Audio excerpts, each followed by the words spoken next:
ఇందులో మా ప్రయత్నం పెద్దగా లేకపోయినా మా ప్రభుత్వం పెద్ద ఎత్తున మీ పట్ల దృష్టి సారించకపోయినా మట్టిలో మాణిక్యాలుగా మీరు రాణించి ఈనాడు ఈ ప్రభుత్వానికి గౌరవం తెచ్చిపెట్టినందుకు విద్యార్థులందరినీ కూడా మనస్ఫూర్తిగా నేను అభినందిస్తున్నా. ఈరోజు ఈ దేశంలో ఐఏఎస్లైనా ఐపీఎస్లైనా ఐఎఫ్ఎస్లైనా వివిధ ఉన్నతాధికారులు మా ప్రభుత్వంలో పనిచేస్తున్న వాళ్ళు నన్ను కలవడానికి వచ్చినప్పుడు వాళ్ళతో మాట్లాడుతున్న సందర్భంలో నేను వాళ్ళని అడుగుతుంటాను, మీ స్కూల్ ఎడ్యుకేషన్ ఎక్కడా, మీ కాలేజ్ ఎడ్యుకేషన్ ఎక్కడా. ఎందుకు అని అంటే ఒక అంచనా వేయడానికి వీళ్ళు ప్రభుత్వ పాఠశాలలలో చదివినరా ప్రైవేట్ కార్పొరేట్ స్కూల్స్లలో చదివినరా అని ఒక అంచనా కోసం నేను అడుగుతుంటా. 90% ఐఏఎస్ ఐపీఎస్లు ప్రభుత్వ పాఠశాలలలో చదువుకున్న వాళ్ళే ఎన్నికవుతున్నారు. అదేవిధంగా రాజకీయ నాయకులు ముఖ్యమైన హోదాలలో రాణించిన వాళ్ళు ఈ దేశం మొత్తం మీద చూడండి. నిన్న ప్రమాణ స్వీకారం చేసిన నరేంద్ర మోడీ గారు కావచ్చు, 12 తారీఖు నాడు ప్రమాణ స్వీకారం చేయబోయే నారా చంద్రబాబు నాయుడు గారు కావచ్చు, డిసెంబర్ 7, 2023 నాడు ప్రమాణ స్వీకారం చేసిన మీ రేవంత్ అన్న కావచ్చు, మేమందరం ప్రభుత్వ పాఠశాలల్లో చదువుకొని ఈ స్థాయికి వచ్చినాం.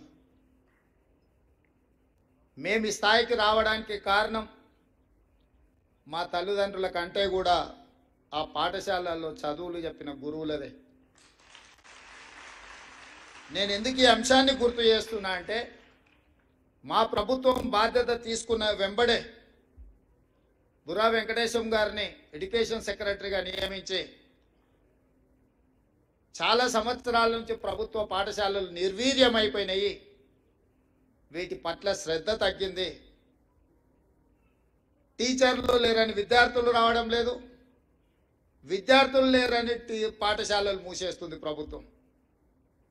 ఇది కోడు ముందా గుడ్డి ముందా అని అంటే ఏది చెప్పలేదు. ప్రభుత్వం టీచర్లను పెట్టకపోతే విద్యార్థులు ఎట్లాగూ రారు. విద్యార్థులు రావడం లేదనే నెపంతో సింగిల్ టీచర్ పాఠశాలలు అన్నిటిని కూడా మూసేసే పరిస్థితి వచ్చింది.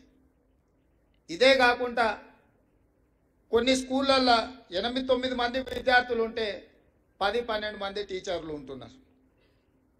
అంటే వివిధ సబ్జెక్ట్స్ చెప్పడానికి ఆ టీచర్ల అవసరం, వివిధ తరగతుల కోసం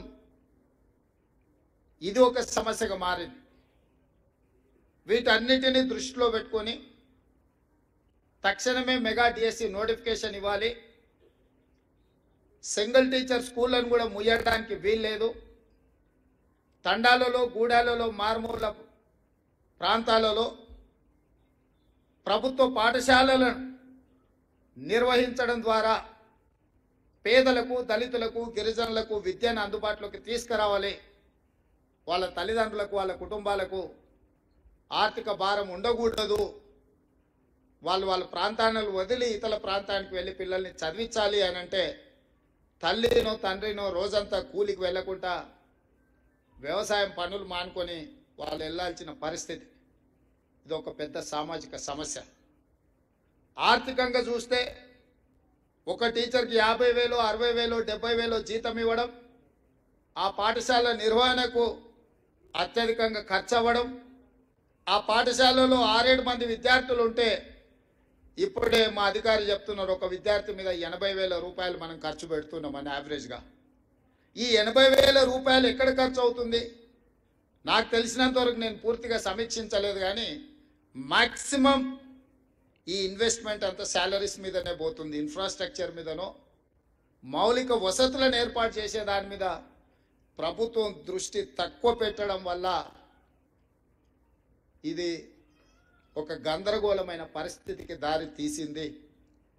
అందుకే మా ప్రభుత్వం మెగా డిఎస్సి నోటిఫికేషన్ ద్వారా 11,000 పైచిలకు ఖాళీలుగా ఉన్న టీచర్ల నియామకాలు చేపట్టడం ద్వారా పేదలకు, గూడాలలో, తండాలలో కూడా విద్యను అందుబాటులోకి తీసుకురావాలన్న సంకల్పంతోనే వచ్చినెంబడే మేము నోటిఫికేషన్ ఇచ్చినాం. అదేవిధంగా ప్రభుత్వ పాఠశాలలు శిథిలావస్థకు చేరుకున్న వాటిని అన్నిటిని కూడా